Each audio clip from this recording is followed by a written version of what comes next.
کہ اگر اس کی ریٹیلیشن جو ہے وہ اسرائیل اور امریکہ یا امریکی مفادات تک رہے گی تو وہ جسٹیفائی کر سکتے ہیں، وہ بھی اگر امریکہ کی طرف سے کنٹینیوسلی اٹیک ہوتے ہیں. لیکن ایک چیز ہے کہ میں یہ سمجھتا ہوں کہ ان کو واپس مفاہمتی یادداشت کی طرف آنا پڑے گا. دیر آئے، جتنی بھی دیر آئیں گے اتنا زیادہ نقصان ہوگا. اور دوسری جانب ایک چیز اور بڑی کریٹیکل ہے، وہ یہ ہے کہ اگر ہم جیسے بات کر رہے ہیں کہ اسرائیل کی تو پہلے دن سے کوشش ہے کہ اس جنگ کے اندر عرب ممالک کو گھسایا جائے. اور وہ سپوائلر ہے، وہ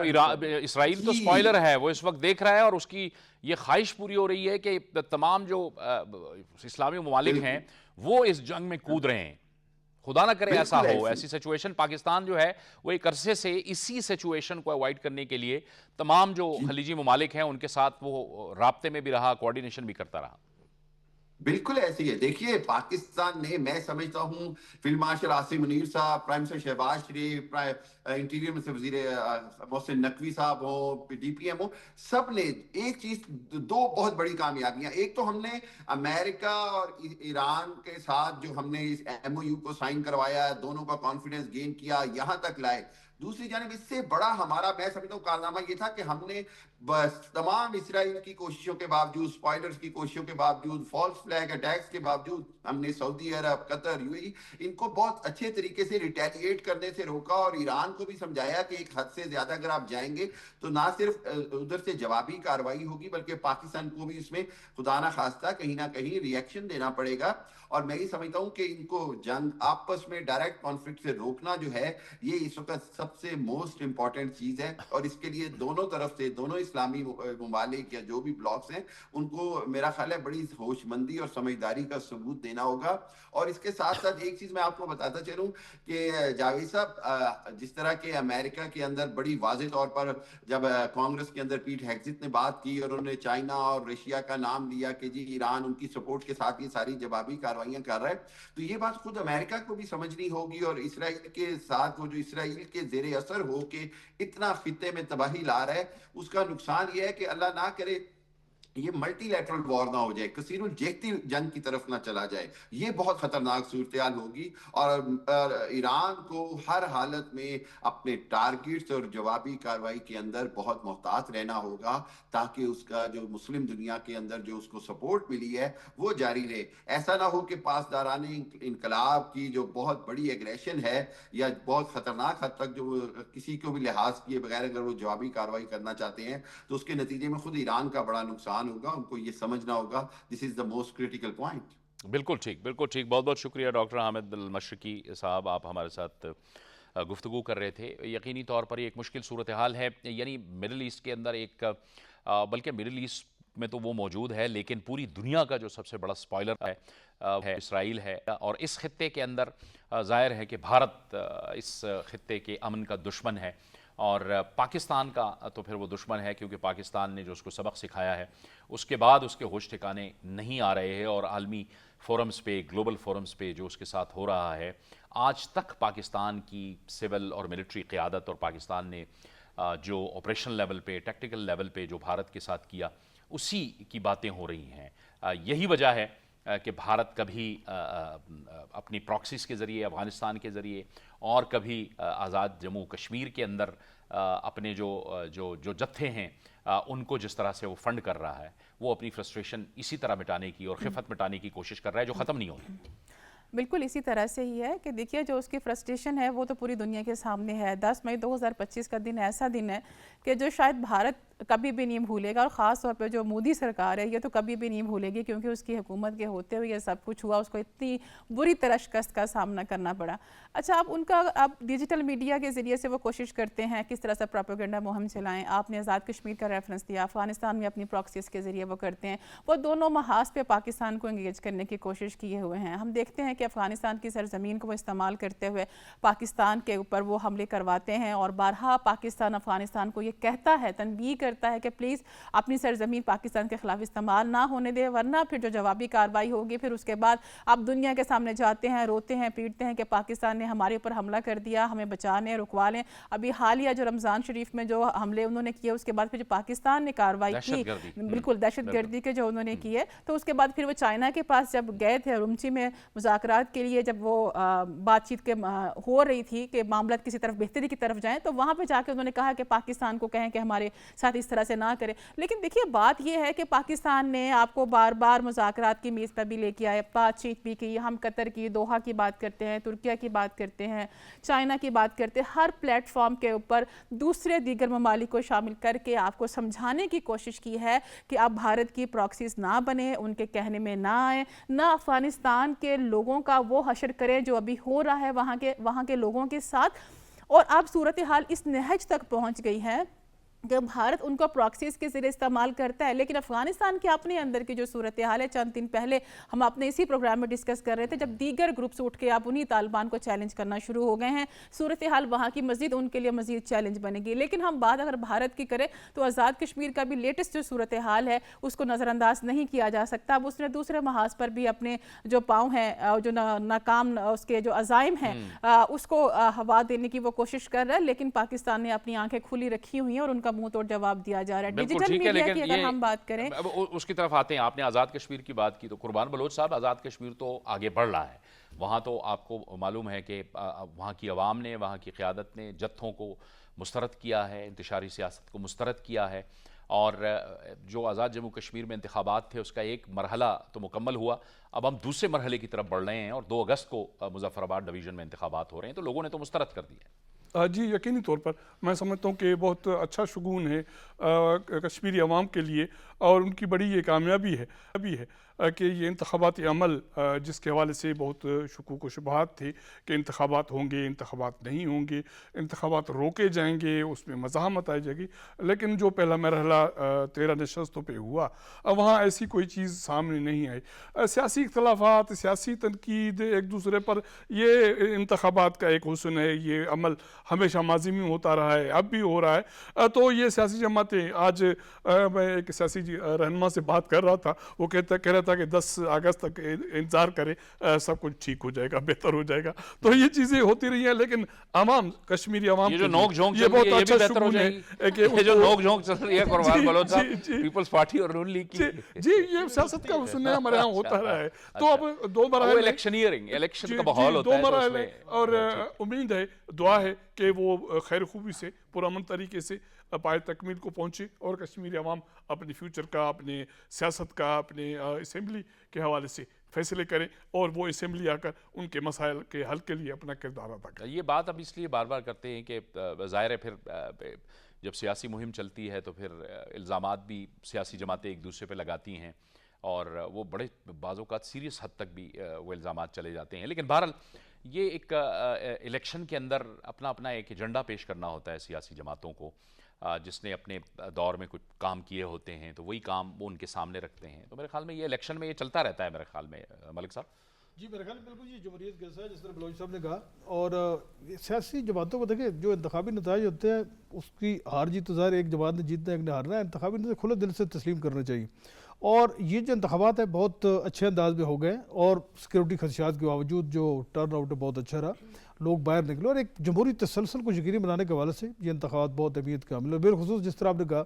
کہ وہ شر پسند عناصر، وہ انتشاری ٹولہ جو وہاں لا اینڈ آرڈر کی سچویشن خراب کر کے اس پورے انتخابی عمل کو سبوتاژ کرنا چاہتا تھا، وہ اپنے مکروہ ایجنڈا میں بالکل ناکام ہو گیا. اور جو ہماری قانون نافذ کرنے والے ادارے ہیں، ہمارے رینجر ہے، FCA ہے، فوج پاکستان کے جوان ہیں، پولیس ہے، انہوں نے لوگوں کی سیکیورٹی کو یقینی بنانے کے حوالے سے بہت ہی زبردست کام کیا ہے. اور بڑی تعداد میں سیکیورٹی فورسز کے جو اہلکار ہیں، 17,000 کے قریب تقریباً جو اہلکار ان کو تعینات کیا گیا تھا. اور الیکشن کمیشن نے اس حوالے سے بہت اچھے انتظامات کیے. اب تک جوید صاحب جو دوسرا مرحلہ ہے یہ انتہائی اہمیت کا حامل ہے، کیونکہ اس میں حکومت سازی کی جو سمت ہے اس کا متعین کرنے کے حوالے سے یہ جو نتائج ہے بہت اہمیت کے حامل ہو گئے. کیونکہ مہاجر کی بھی 12 نشستوں پہ انتخابات ہو رہے ہیں، مظفر آباد ڈویژن کی جو ساری نشستیں، تو اس میں بہت اہمیت کا حامل ہے. اور میں سمجھتا ہوں کہ انتخابات کو پرامن شفاف بنانے کے حوالے سے جتنے اقدامات کیے گئے، اور یہ فیصلہ کون ایک مرحلہ ہوا، اور اس میں بھی لوگ جو ہیں بڑی تعداد میں ووٹ ڈالنے کے لیے. یہ تو ہے ایک نارمل تصویر جو دنیا کے سامنے آ رہی ہے، لیکن دوسری طرف ہے ایک پروپیگنڈے کی تصویر جو بھارت کر رہا ہے وہ آزاد جموں کشمیر کے حوالے سے. اور پھر اس میں ہمارے بھی کچھ اپنے لوگ جو ہیں وہ اس کا حصہ بن رہے ہیں. جیسے آپ دیکھ رہے ہیں کل سے جو ایک حال بنا ہوا تھا کہ جی وہ فلاں کو مار دیا، فلاں کو مار دیا، فلاں. اور وہ جو جن لوگوں کے نام لیے جا رہے ہیں وہ خود آ کے میڈیا کے اوپر، سوشل میڈیا کے اوپر وہ ویڈیوز دے رہے ہیں کہ خدا کے لیے یہ آپ کیا باتیں کر رہے ہیں، میں بالکل زندہ سلامت ہوں، خیریت سے ہوں، یہ کس قسم کا پروپیگنڈا ہے؟ تو یہ بھارت جو ہے یہ کچھ کر رہا ہے، اور پھر جب سچ بتایا جاتا ہے، نازیہ میں چاہوں گا کہ آپ تمام جو دوست ہیں وہ اس پر کامنٹ کریں گے، جب سچ بتایا جاتا ہے تو پھر آپ جو ہے ڈیجیٹل میڈیا پاکستان کا، سوشل میڈیا اور پاکستان ٹی وی کو پابندی لگا دیتے ہیں۔ بالکل، دیکھیے اب یہ کتنی مذائقہ خیز بات ہے کہ وہ اس حد تک آگے، یہ لیول ان کا آ گیا ہے کہ پاکستان کا جو ڈیجیٹل میڈیا، سوشل میڈیا یا پاکستان ہم سوری ٹی وی کی بات کریں تو ان کو وہاں پہ بند کر دیا جاتا ہے۔ اب یہاں تک آپ سوچئے کہ چند دن پہلے ہم نے اسی پروگرام میں کوئی بات کی آزاد کشمیر کے بارے میں اور انڈیا کے بارے میں، وہ کلپ میں نے اپنے سوشل میڈیا پہ ڈالا، انہوں نے اس پوسٹ کو انڈیا میں بین کر دیا اور وہ نوٹیفیکیشن وہ آ جاتا ہے کہ آپ کی پوسٹ کو بین کر دیا گیا۔ تو یہ انڈیویجولی بھی کر رہے ہیں، پاکستان کا جو اسٹیٹ میڈیا ہے اس کو بھی کر رہے ہیں، لیکن دیکھیں اس طرح سے کیا آپ سچ چھپا سکیں گے؟ جو آپ پروپیگنڈا کرتے ہیں، جو جھوٹ بولتے ہیں، کیا آپ اس کو چھپا لیں گے جو آپ کے ملک کے اپنے اندر ہو رہا ہے؟ جو حالیہ اسٹوڈنٹس نے جو پروٹیسٹ کیا وزیر تعلیم کے استعفے کے لیے، جو اپنے وہاں پہ تعلیم کا جو حشر کیا ہوا ہے اور جو اسٹوڈنٹ کا مستقبل اپنے داؤ پہ لگایا ہوا ہے، ساری دنیا نے دیکھا۔ ابھی مودی سرکار کی جو گورنمنٹ ہے ان 10 سالوں میں آپ دیکھیں کہ کبھی بھی اس کو اتنا بڑا چیلنج فیس کرنا نہیں پڑا، اس نے کبھی بھی اپنے کسی وزیر کا استعفیٰ اس طرح سے نہیں دلوایا جس طرح سے ابھی ان کو قربانی کا بکرا بنا کے سائڈ پہ کر دیا گیا ہے۔ لیکن بات یہ ہے کہ دیکھیے آپ چاہے آپ کنونشنل وارفیئر کی بات کر لیں، آپ سوشل میڈیا کی بات کریں، ڈیجیٹل میڈیا کی بات کریں، اپنی پراکسیز کے ذریعے کیا کیا حربہ ہے جو انڈیا نے آزمانے کی کوشش نہیں کی اور وہاں ہے، پر سوشل میڈیا کے ذریعے سے جھوٹ جو ہے وہ بھارت تو پھیلانا چاہتا ہے، لیکن جب سچ سامنے آتا ہے تو پھر وہ اس کے سامنے گھبرا جاتا ہے۔ یہ پہلے بھی ڈس انفو لیبز جو تھیں یورپی یونین کے اندر، اس نے ان کی جو سازش تھی وہ پکڑی تھی اور اس میں کہا تھا کہ بہت سی ایسی ویب سائٹس تھیں جو جعلی طریقے سے بنی تھی، جعلی ویب سائٹس تھیں اور وہ پاکستان کے خلاف پروپیگنڈا کر رہی تھیں۔ بالکل، آپ دیکھیں انڈیا جو ہے سارے کا سارا فوکس جو ہے وہ پروپیگنڈاز پہ کر رہا ہے۔ اس کی بنیادی وجہ یہ ہے کہ آپ نے دیکھا کہ لوگوں کی بہت زیادہ ایکسیس ہوتی ہے سوشل میڈیا پہ، تو وہ جو نیریٹو بنانے کی کوشش کرتے ہیں لیکن اس کو کاؤنٹر کر دیتے ہیں۔ آپ دیکھیں کہ پاکستان ٹی وی جو ہے اور جس طرح جو پاکستان کا سوشل ڈیجیٹل ٹی وی ہے، ان کی باتیں سچی تھیں، ان کی لوگ بات کو جو ہے بائی کر رہے تھے، پوری دنیا، یورپ، امریکہ، چائنا، پوری دنیا، کہ جو پاکستان کا ٹی وی ہے وہ ٹھیک کہہ رہا ہے۔ تو اسی لیے ان کو یہ نوبت آئی کہ ان کو انڈیا میں بند کرنا پڑا۔ اس کا مطلب ہے کہ جو حقائق تھے وہ بتائے جا رہے تھے۔ اب انڈیا جو ہے وہ کوشش کر رہا ہے کہ کسی طریقے سے اس نیریٹو کو جو ہے کاؤنٹر کیا جائے، لیکن دیکھیں اس کے لیے آپ کو سچ کی ضرورت ہوتی ہے، اور Indian media, social media, Indian leadership کبھی بھی سچ بولتی نہیں۔ اگر آپ ان کی ہسٹری دیکھ لیں، خود وہاں پہ جو حال ہے، جی ہاں، قربان بلوچ صاحب، انڈیا کے اندر جو خود آزادی اظہار رائے کا حال ہے وہ آپ پوری دنیا کو پتہ ہے۔ جی میں سمجھتا ہوں کہ یہ اب نئی بات نہیں ہے۔ وہاں اس کو میڈیا چاہیے، گودی میڈیا چاہیے۔ آپ کے سامنے ہے، 1 سال 1.5 سال پہلے ہم نے دیکھا، اس کے بعد ان کو کبھی کہیں بھی کوئی آزاد میڈیا، ایک غیر جانبدار میڈیا اور انسانی حقوق کے حوالے سے، قوانین کے حوالے سے آپ نے کوئی بھی کہاں وہاں مہم میڈیا کے تھرو نہیں دیکھی۔ انہوں نے صرف ایک ون سائیڈڈ ایک چیز چلائی ہے، وہ ان کا یہ ہے کہ ہر صورت میں وہاں جو مودی ہے اس کی سرکار ہے، اس کی تعریف کرنی ہے۔ جی اب تو پچھلے 2 دن پہلے نوجوانوں نے جو کچھ کر کے دکھایا ہے، وہ جنتا جو کاکروچ پارٹی والوں نے، میں سمجھتا ہوں کہ ان کو گھٹنے ٹیکنے پڑے ان کے سامنے۔ ان کے وزیر نے استعفیٰ دے دیا۔ وہ پچھلے 78 سالوں سے مقبوضہ کشمیر بھی اسی میڈیا پر، آزادی اظہار پر قدغن لگاتا آیا ہے۔ وہ سمجھ رہا تھا کہ بھارت کے اندر بھی اس کو یہ چیز ہضم ہو جائے گی، لیکن نوجوانوں نے اس کو کر دکھایا کہ آپ میڈیا پہ تو قدغن لگائیں، لیکن ہیومن بینگ کے، لوگوں کے جو آواز ہے، وائس ہے، اس کو آپ بند نہیں کر سکتے۔ ٹھیک ہے، بہت بہت شکریہ قربان بلوچ صاحب، وقت بھی ختم ہو گیا۔ بابر گورسی، نازیہ مصطفیٰ اور ملک منظور احمد صاحب، آپ کا بہت بہت شکریہ۔ یہ تھا ہمارا آج کا پروگرام۔ جاوید اقبال کو اجازت دیجیے، اللہ حافظ۔